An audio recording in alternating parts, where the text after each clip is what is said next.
সম, এই সমগুলো নবী সাল্লাল্লাহু আলাইহি ওয়াসাল্লাম কখনো ছাড়তেন না। আরও এসেছে একটা বর্ণনা, আমি এটা পেয়েছি ফয়জুল কালামের মধ্যে, যে আশুরার সম রাখার পাশাপাশি ওই দিন যদি আপনি পরিবার বর্গের উপর খরচ করেন, ইনশাআল্লাহ আপনাকে সারা বছর আল্লাহর পক্ষ থেকে রিজিকের প্রশস্ততা দেওয়া হবে ইনশাআল্লাহ। তো পরিবার বর্গের প্রতি আপনি খরচ করতে পারেন। নবী সাল্লাল্লাহু আলাইহি ওয়াসাল্লাম বলেছেন যে ইহুদিরা একদিন রাখে, 10 তারিখে সম রাখে। আমি যদি বেঁচে থাকি ইনশাআল্লাহ আগামী বছর 9 তারিখ বা তার পরে, কোনো বর্ণনা এসেছে একদিন আগে 9 তারিখে সম রাখবো। তো আমরা দুটো রাখার চেষ্টা করবো। কয়টা?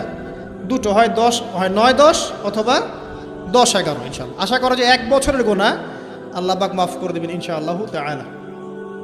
আর বেশি বেশি মুহররম মাসে সম রাখতে পারেন, ইস্তেগফার করতে পারেন, তাসবিহ তাহলিল করতে পারেন। এবং এই মাসে যে ঘটনাটা ঘটেছে আপনার মুসা আলাইহিস সালাম এবং ফিরআউনের